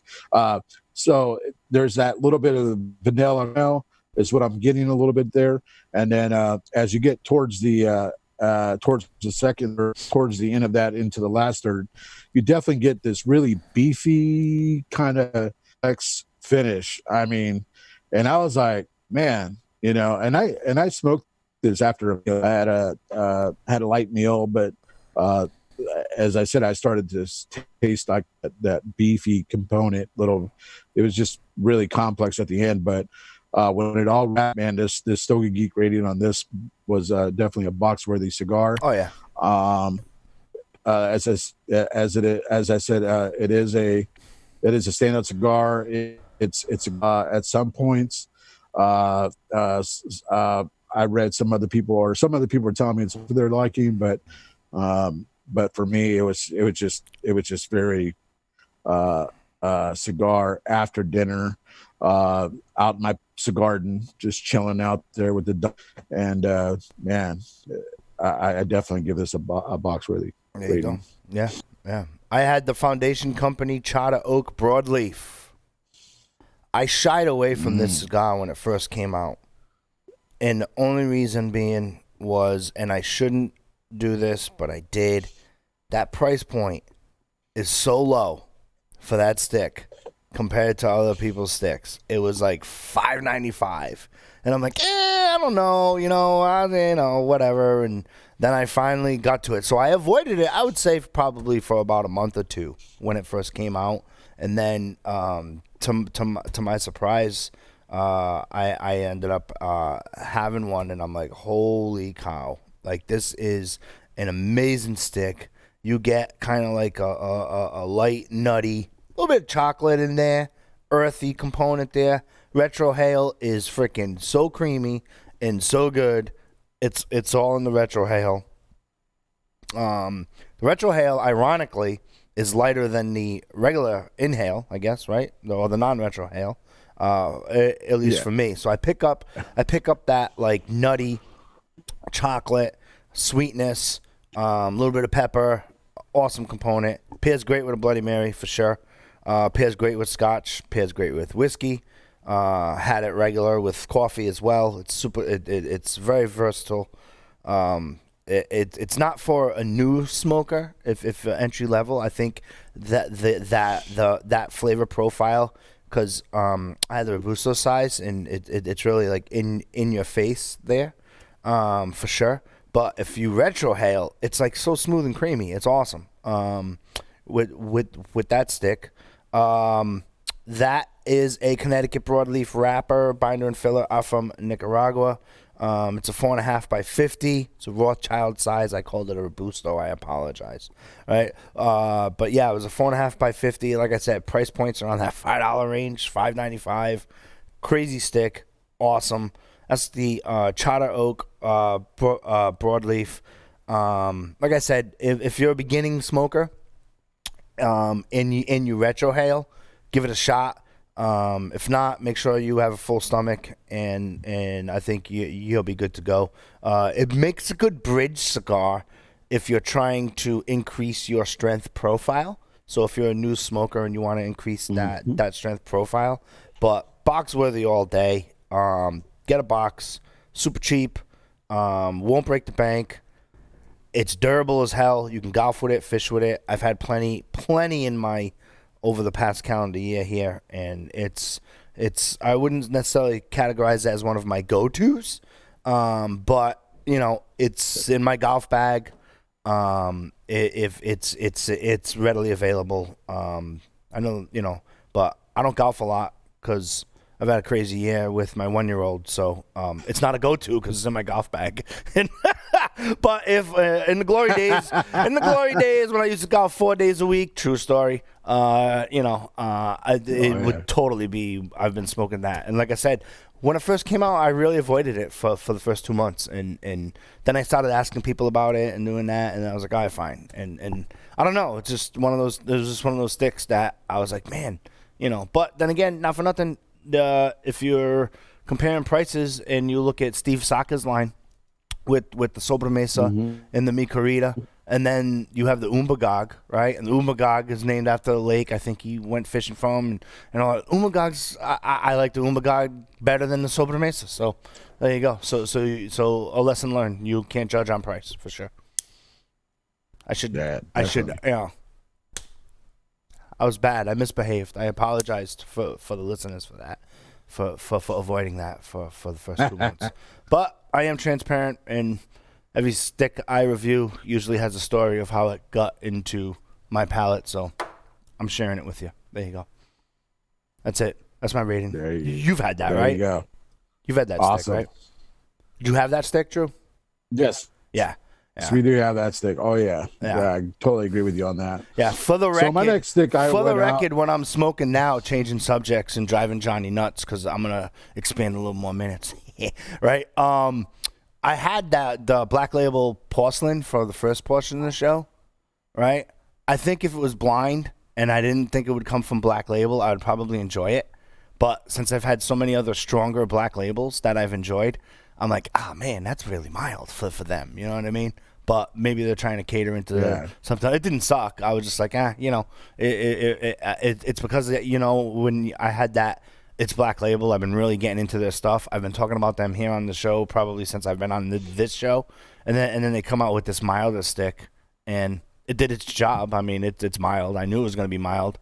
You got a little bit of Pennsylvania in there, and some Connecticut, and obviously Nicaraguan. But I've smoked Black Labels from that are only available at the factory that I get from a local shop here, Vintage Cigar Lounge.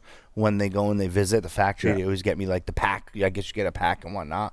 And so I've smoked like some of their super cool strong stuff and enjoyed it. And then when I had it, I bet you if it was blind, I definitely would have gave it a higher rating. But now, in my little go-to, this is my emergency kit, right?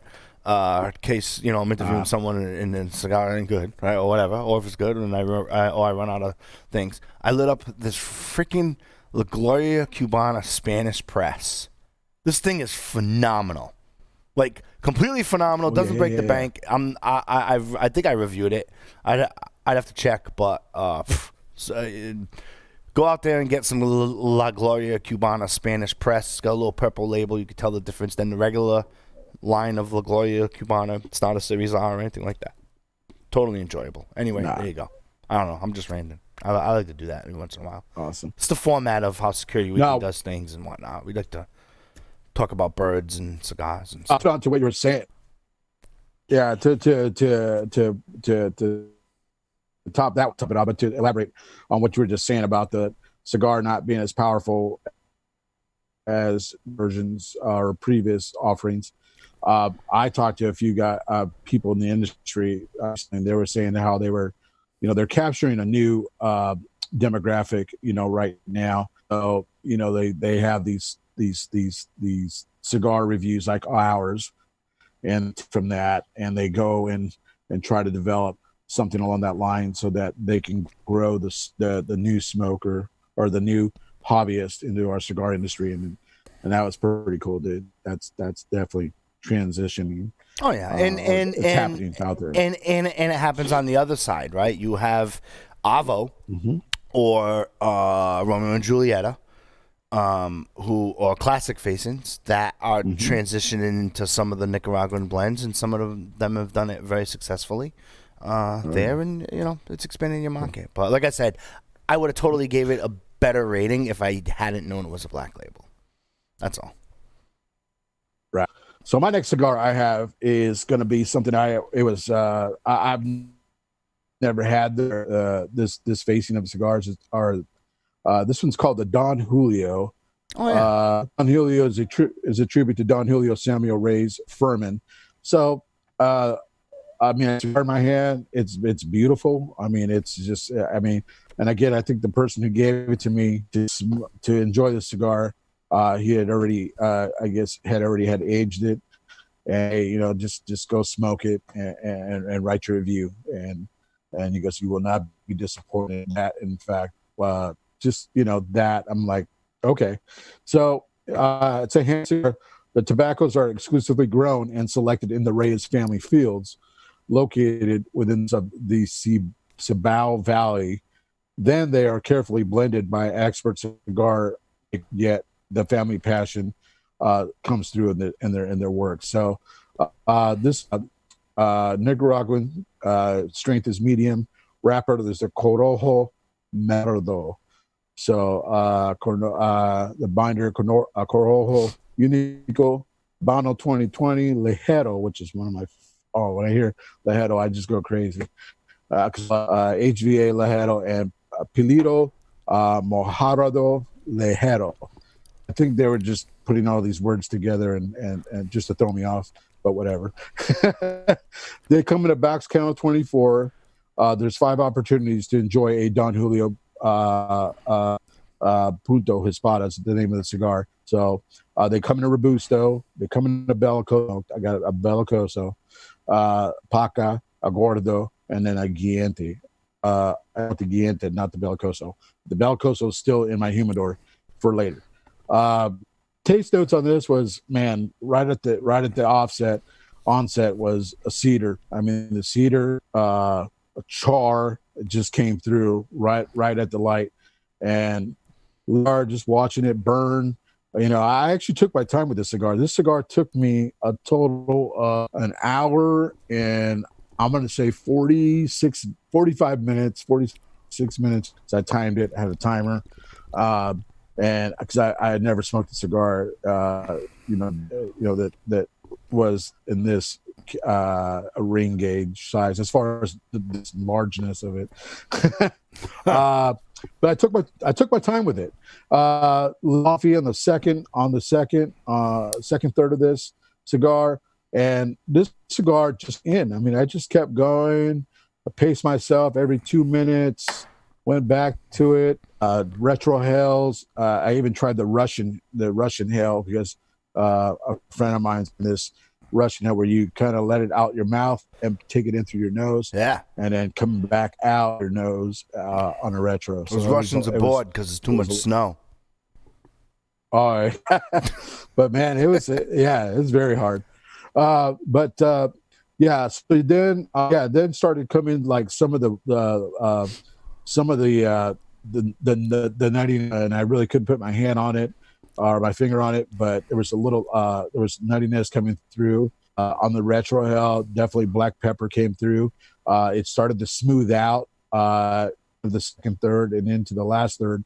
The sweetness of citrus started to come through, and it just really developed into a really enjoyable cigar. The cost on this cigar, though, the box will set you back about $360. Yeah. My wife sees all the credit card statements, so I would definitely do a box flip and maybe ask her to get me this for Christmas. Yeah, sure. And I'll be fine. But very nice cigar. The family history on this cigar of it, that Don Julio was a legendary tobacco grower who took the reins of the third generation of the Reyes family throughout the entire process of elaborating this cigar blend. It was held in the hearts and minds and to trajectory in our industry. So I talked to people who have smoked it. They said that this is one of their favorites, and other than that price point, it's one of those cigars where you could definitely I think it's like $15 to $19. Too bad, but in this case, I definitely would go. I would definitely go box. And if my wife blessed the purchase, I'd definitely get me a box. There you go. I have not had a Don Julio in a long time.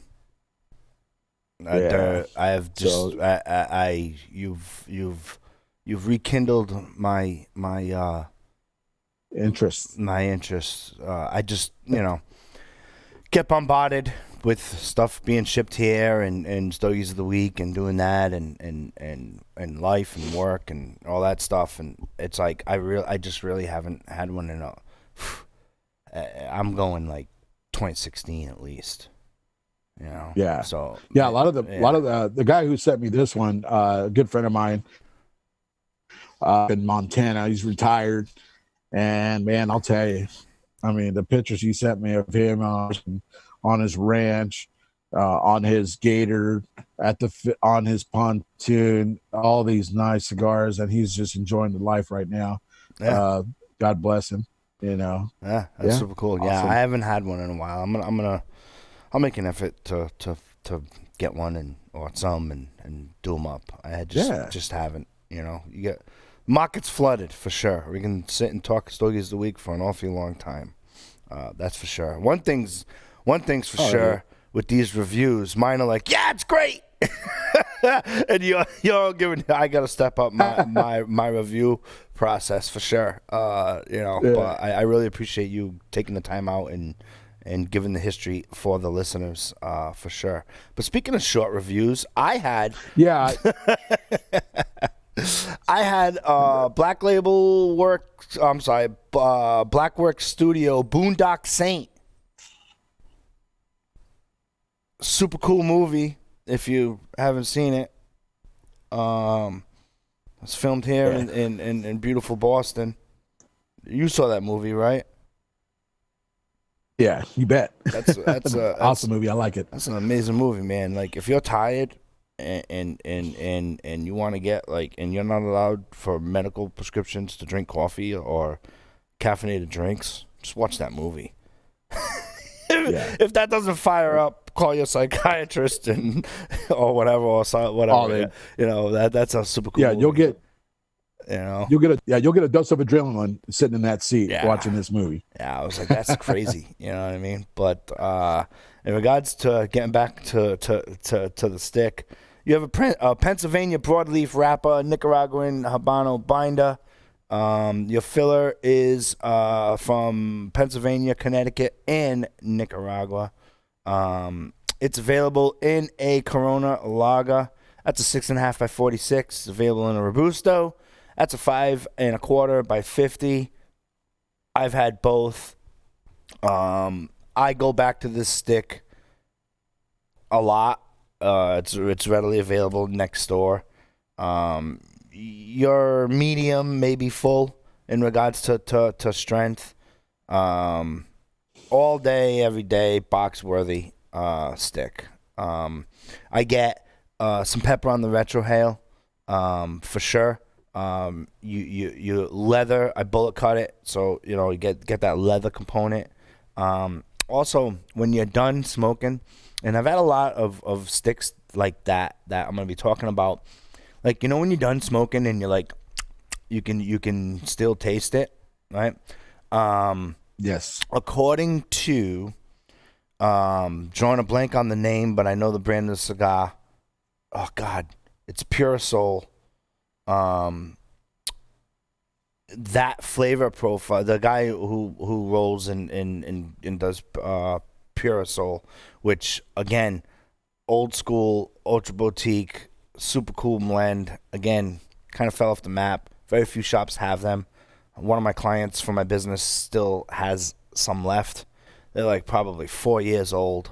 I usually, when I go there and do some work, I get them. But anyway, I'm talking about the Pure Soul, not the but that when that savory.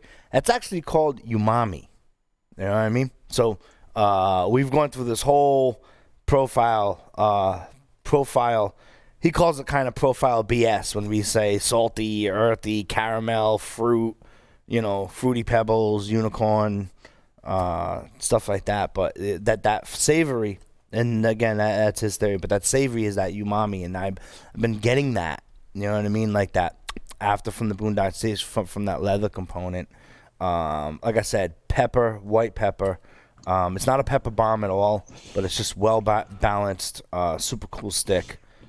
There from Black Label as well. So got a little bit of cedar and some dark chocolate with some coffee. Pairs phenomenal with coffee.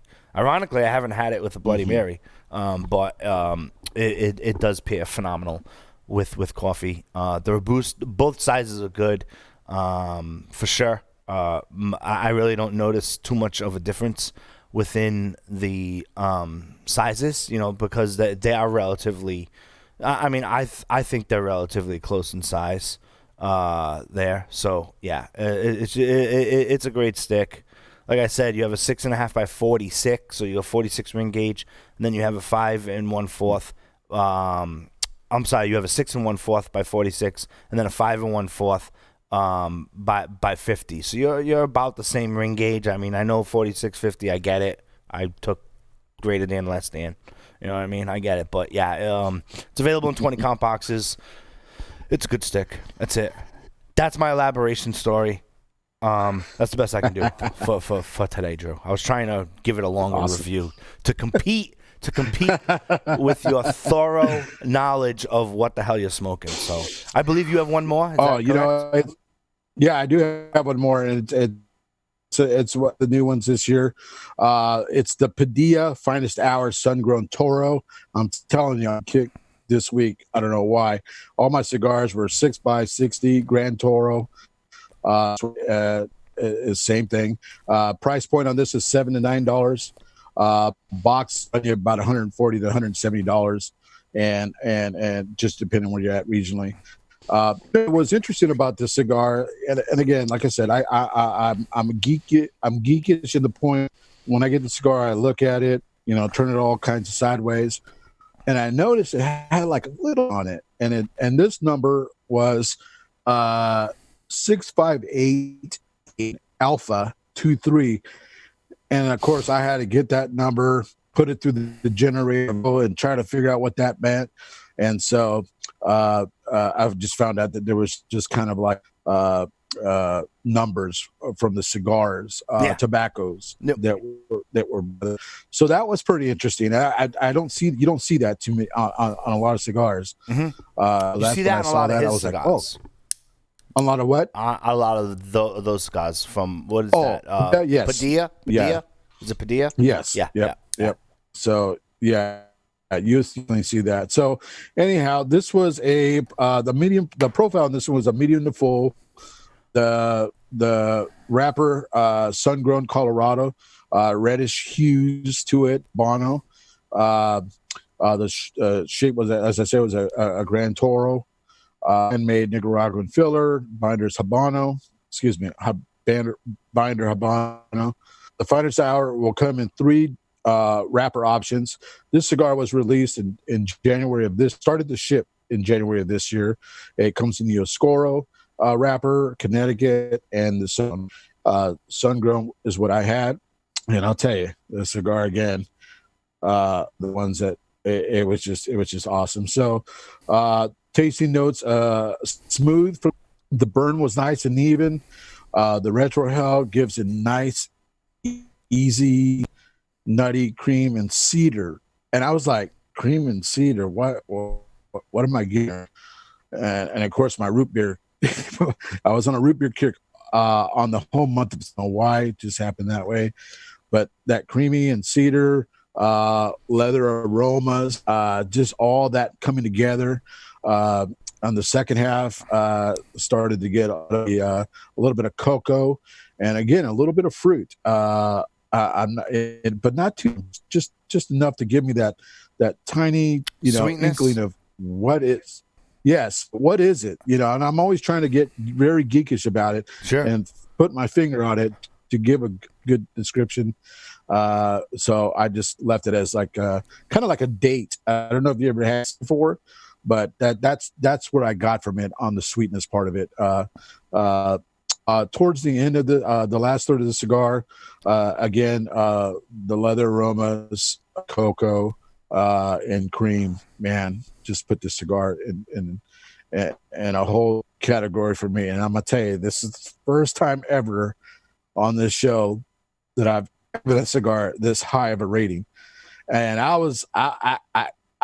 so I went back and just to make sure a few days later, just to make sure I was on point with this cigar. Yeah. I was like, there's no way I'm gonna give this thing an Oasis. Am I gonna? I mean, it has to really earn it. And I had the same experience with this cigar. Nothing really changed. Very smooth. It was an Oasis for me. The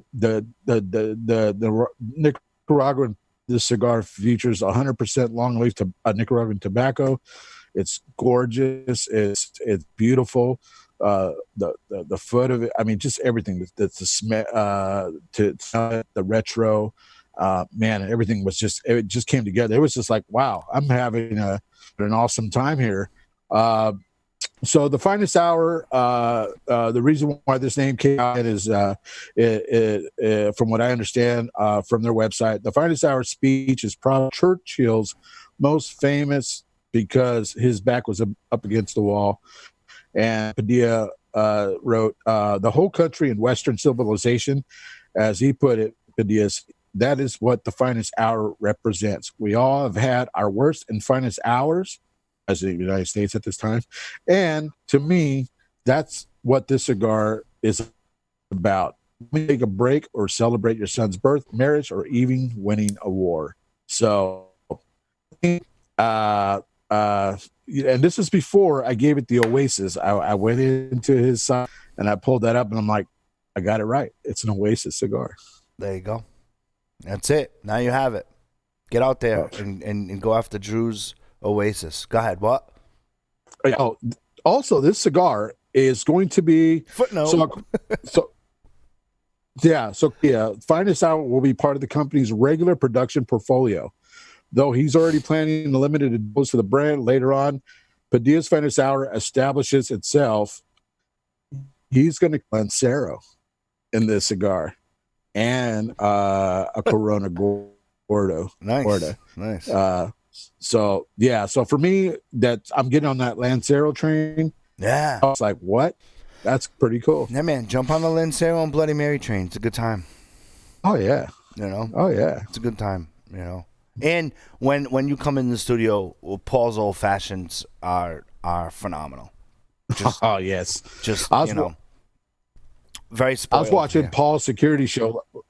I'm sorry. I was watching Paul's security show last night on YouTube. It said live, so I popped on there. Yeah. And I was watching everybody there just enjoying their drink. Like, oh, man.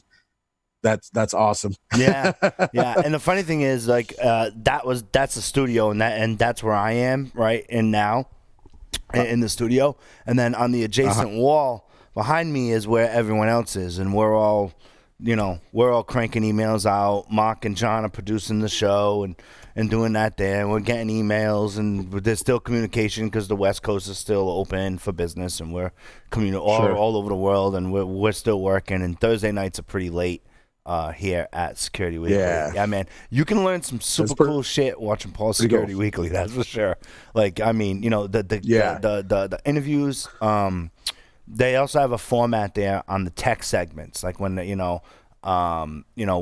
they do like a demonstration of software, do some stuff, and it's so cool. I've learned so much over the past 2.5 years that I've been here about what not to do on your computer. So like when you fill out, so when you take a picture of yourself and find out what you're gonna look like 28 years from now. They now have a database with your email and facial recognitions. You bunch of crazy people out there on that Facebook or, anyway, Drew, today is National Taco Day. Just so you know. Taco Day? Today is National Taco Day, so I am going out for dinner with my son and having tacos. I'm going to have a margarita, but he's going to have his whole milk and some tacos. So I want to encourage you to get out there and get some tacos today. What the hell, right? It was also National Vodka Day, I believe. It's a combination. So, is it? Yeah. Vodka and tacos sounds like a tough night. Yeah. Can't get any better than that. So right. I'm definitely looking forward to that later. And otherwise, man, tacos it is. Tacos it is. I want to encourage the Stogie Geeks listener, go to StogieGeeks.com, click on that JC Newman promo. You can enter to win a humidor that they're giving out. Also, you can follow me on Twitter at Joe Hozempa, and you can email Drew. Email Drew at StogieGeeks.com. Drew, I got a super cool email. I want to wrap this up. I got an email from someone. Hold on, let me switch to my Security Weekly email. Blah, blah, blah, blah, blah, blah, blah, blah. Oh, it's titled Show 307 Top Size Feedback. Okay. Good morning, Joe. Per your request on this week's show of Stogie Geeks, which was awesome, by the way. I'm reading word for word, right? Per your request on this week's Stogie Geeks, which is awesome, by the way, my top size is Toro, then Robusto. My only qualification is that I think the definition of these sizes needs to be more specific in terms of ring gauge. Welcome to the industry, Glenn. Welcome to the industry, right? I'm going to make a 6x60 and call it a Super Robusto. You know what I mean? I do agree. It should be more specific. However, they make all different sizes. It's called marketing. It's crazy. But anyway, his preference is between the 58 and 52 ring gauge. But from what I hear all the time, it varies as you go up to 60. As you go up to 60, it just gets different. Anyhow, great job on the show, and congrats to Drew for his efforts on improving each week. Right? I'm reading word for word. Right? I really noticed how tight his reviews are versus yours. Right? So I was like, right? I noticed that, I noticed how tight his reviews are versus him being a little nervous early on. It does happen. Sometimes it's not easy to get out here and talk. I stutter in real life, so I got a great excuse. There you go. Plus, I'm scatterbrained in real life, so there you go. Lastly, although I am not a super geek, I am very passionate about cigars. I'm legally blind and cannot see too much or likely at all. So most of my cigar experience is a blind taste test all the time. If you're ever interested in some customer insight in blind smoking, let me know. I would be available for my sharing experience as I have been smoking cigars for a long time. Keep up the great work. And then his name's Glenn. He's from Massachusetts. He gave me his address, but I think we should do a blind. Paul's done that in the past, a blind taste test for sure.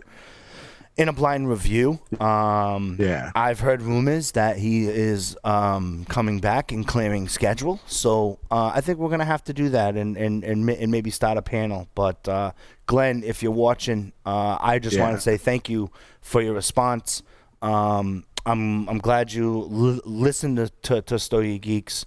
And at least in Drew's descriptions, you can get a visual on the band because he is very elaborate with his descriptions. Drew, what say you? Wrap us up. I just again I'm on Drew at StogieGeeks.com. Instagram, you can get me on Drew Galvin Cigars. Facebook, Drew Stogie Geeks. You can find me there. I look forward to more feedback. Continue growing with Joe, and I'm trying to find a great format for my cigar reviews. Can not only describe and give my opinion, but also give a little bit of history of cigars. Because I talked to a lot of my patrons here at the Cigar Lounge here in Texas. I'm gonna give a shameless plug. Prestige Cigars and Tobacco here in Bedford, Texas. So they that we give that information out to help them understand the origins and the history and background of the families who are growing tobaccos for our industry. Yeah. And Glenn, thank you very much for that email. That was awesome. Yeah. So your reviews are better than mine. And, who knows? Maybe it'll be I'm your co-host, Joe Zemper, and hosting is Drew. We'll see. Anyway, Stogie Geeks next week. We have a super cool interviews lined up. You definitely want to stay tuned. You have been listening to the Stogie Geek Show. Keep going. Keep those emails in. Drew at StogieGeeks.com. We'll see you next week.